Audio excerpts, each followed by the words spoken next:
29, April 29. April, Oo. March, oh, hindi, okay na. Hanggang ano lang naman yan eh, 8 months sa mga ganyan. Ang... Tuyo na yan. Ngayon, ikaw, sarili yung pindutin mo ganun. No? Masakit pa? Wala naman. Ako na. Para walang ano. Ayan, namamanid pa. Wala naman. Sigurado kayo?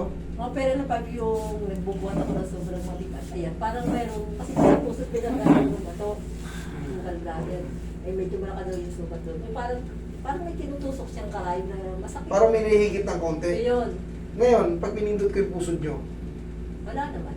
sure kayo? Dito. Wala din. Sure ha? Okay, sige. Ngayon, ano bang problema nyo?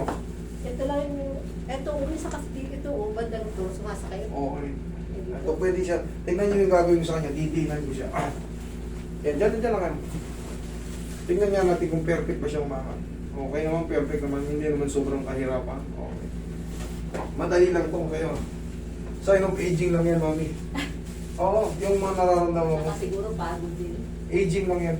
Hindi yan talaga totally ano.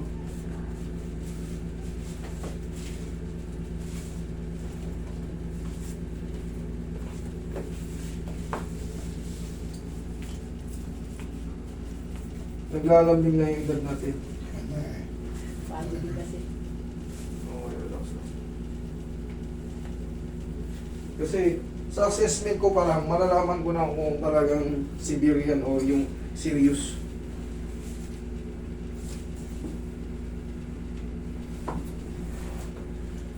Dali ah. Nagbabago yung parang ko eh. Nahihilo ako sa ano.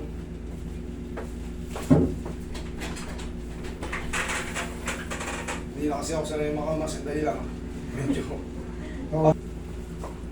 Nagkaroon na ako Tapos ang ng... problema ko ito din, Sige, hatakin ko rin yan. hindi ko may ganyan masakit. Tiga, pag ginagano mo, masakit? O, yung pagiginanyan ko, eh, may pa ako may sa maging Oh, sige, sige. Ikakat na gilid. Utak na hindi. Tandaan nyo yung masakit sa inyo. Mamaya, padidi ko ito, hingit ang gano'n, pabibisak na tingin ang gano'n. Eh, relax lang. Ito, hindi sa inyo pwede o kaya hindi ko ginawa. Kasi mag-ano niya, mag-a-adjust niya, relax lang. Eh, no? Baka magbago yung pakaramdam niya eh, kabilang side. Tsaka mga matabig natin yan, baka hindi natin marunong yung hindi ko kayang balik. Tumapos. Tumapon, relax lang. Kabilang, tiyaya. Tiyaya.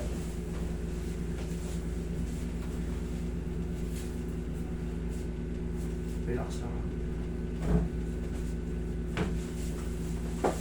Kakakuna ko lang ano, parang ano. Hilo eh.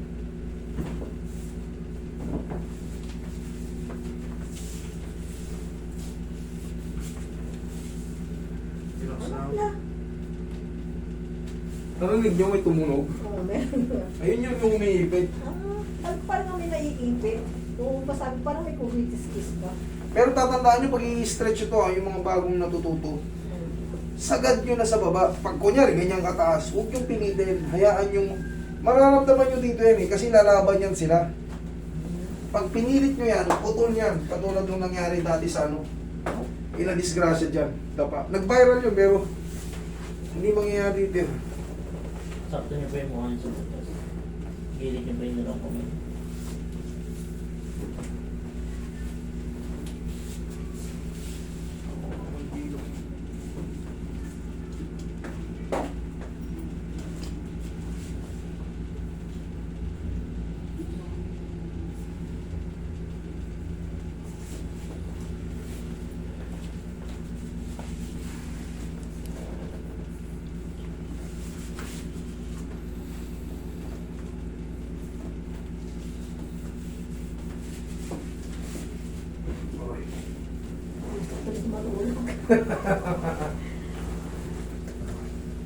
Balikan na lang kay mamayang gabi. Tapin niya pa yung tuhod niya. Okay po. Relax dyan. Relax lang. Inhale. Exhale.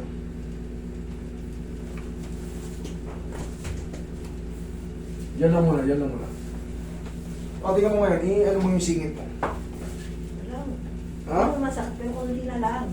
O, di, babasyadahan ko ba? Kaya yung pagkagat, ito pagkagat, wala. Ito talaga. Isang pagbaba ko pa ng sasakyan, para akong yung mapapaupong ewan. Ano ba ko kaya?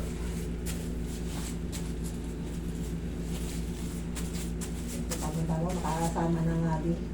Pero kung kahapon siya natuloy, hindi makakasama. Po ka. Pag ano?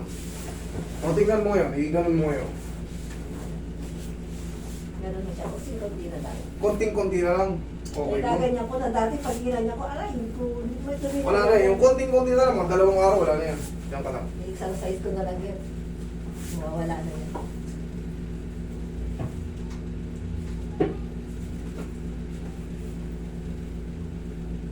Pag siguro yung...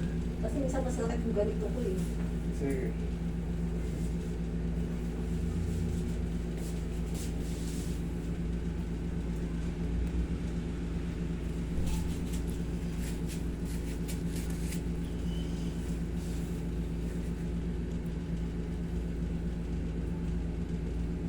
Bawal pala yung, sabi ni Master, yung iganon ng gusto. Mahihilo kayo. Dapat pala ganyan lang. Pag ang ganon-ganon lang. Tingnan na. Subukan nyo. Gumanon kayo. Minsan din naman, Magbabago yung pakiramdam nyo. Bawal yun. Pag masakit ang leeg ko, ay pag ganyan, left and right. Pag ganito, Yan, ganyan. 1. Ganun lang. Hindi nata ito, mga lamig-lamig. Okay, check mo. Okay na ha? O, tumali ka. Ito pag talagang naramdaman ko masakit, ginaganyan ko. Very good. Natutunan nyo yun sa akin eh. Okay. Ay, ginaganon ko rin naman ako to. Lahat Yan. ng pwede mong gawin sa katawan mo, ginagawa ko na yung ano, kasi kung lalapit ka na lalapit sa doktor, gamot. Ako na ano nga, ako yung sa kaya ako napunta. Kasi itong Bibigyan ka na naman ng gamot. Ay, Kailangan talaga medyo